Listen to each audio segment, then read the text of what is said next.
اش كيبان لك في التشكيله ديال المنتخب الوطني، وشنو التشكيله اللي نقدروا ندخلوا بها ضد المنتخب التنزاني؟ تشكيله المنتخب الوطني المغربي اللي دخلت مع زامبيا بروميير ميطا تشكيله مزيانه صراحه، يعني خاصو ما يدخلش لنا السيباري. انا شحال مره تنقول السيباري ما عطاش شي اضافه للمنتخب الوطني المغربي. التشكيله ديال بروميير ميطا ديال لعبه زامبيا حيد غير السيباري دخل بلاصتو بلال اخنوس، ونتمنى من ولد الركاكي ما دخلش ما يخرجش ابراهيم دياز. ابراهيم دياز كيكون في المباراه مزيان، لاحظت ملي كيخرج ابراهيم دياز كيتراجع المنتخب ديالنا في المستوى ديالو وكيولي الخصم هاجم علينا. نتمنى ابراهيم دياز يكون في نهارو والدراري يكونوا. وما نساوش ان منتخب تنزاني ديجا ربحنا في 2013 يعني كان عندهم لاعب ساماتا، نتمنوا ردوا لهم الدين 3-0 3-0 ان شاء الله. نقدروا لا زدناهم شي حاجه نقدروا نزيدهم شي 4 ان شاء مربوحه الله. ان شاء الله وديما مغرب. ان شاء الله وديما. السلام عليكم الاخوان، اليوم معنا صفوان غني عن التعريف، لاعب سابق.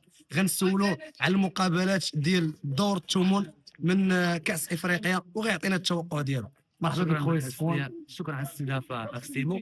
مباراه غتكون صعبه، المنتخبات اللي دازوا الدور الثاني ديال المباراه غتكون صعبه. نبداو بالمنتخب الوطني المغربي اللي غيكون مع تنزانيا. المنتخب الوطني المغربي غيربح 3-0، نتمنى ابراهيم دياز يسجل وكذلك الكعبي ونصيري ان شاء الله المنتخب غيربح 3 ويتاهل للدور الثاني. ان شاء الله. المباراه الثانيه تونس ومالي. هذه المباراه ستكون جايه صعبه، منتخب مالي منتخب قوي كذلك منتخب تونس. بما حنا عرب غادي نشجع منتخب تونس وغادي يتاهل. السنغال والسودان. السنغال والسودان حنا ما كرهناش السودان نشوفها هو بلد عربي، لكن منتخب السنغال منتخب متمرس، يعني غادي السنغال اللي غادي يتاهل. مصر والبيني. هذه المباراه سهله، هذه مباراه سهله مجموعه يعني سهله لمنتخب مصر. مصر غيتاهل بسهوله يدور الدور الثاني. بين تا هو بين على الاداء ديالو في دور المجموعات، لكن منتخب مصر يعني كنقولوا حريفيه كيعرف كل شيء يربحوا. الكوت ديفوار وبوركينا فاسو. كوت ديفوار وبوركينا فاسو مباراه شيء صعبه.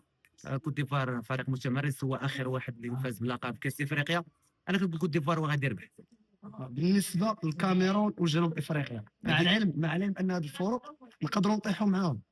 هذه اصعب مباراه، يعني مباراه يعني كنقول النهائي هذه قبل الاوان. مباراه ديال جنوب افريقيا والكاميرون مباراه صعبه، جوج كيلعبوا منتخب كاميروني يعني غني عن التعريف، عنده القاب كثيره وكذلك بافانا. هذه مباراه يستمتع بها الجمهور المغربي والجمهور الافريقي والجمهور العالمي، وانا كنرشح نقدر نقول لك كاميرون تقدر تربح. والمباراه اللي كينتظرها الكل مباراه الجزائر ومباراه ديال الكونغو الديمقراطيه. شنو بان لك في المقابله؟ صراحه مباراه هي صعبه، الجزائر وكونغو. منتخب الجزائر يبين على العطاء ديالو في دور المجموعات، لكن منتخب الكونغو بقياده صابر يعني مدرب متمرس. كنرشح منتخب الكونغو اللي غادي يفوز على المنتخب الجزائري بديك 3-1 2. تقدر تكون هذه النتيجه.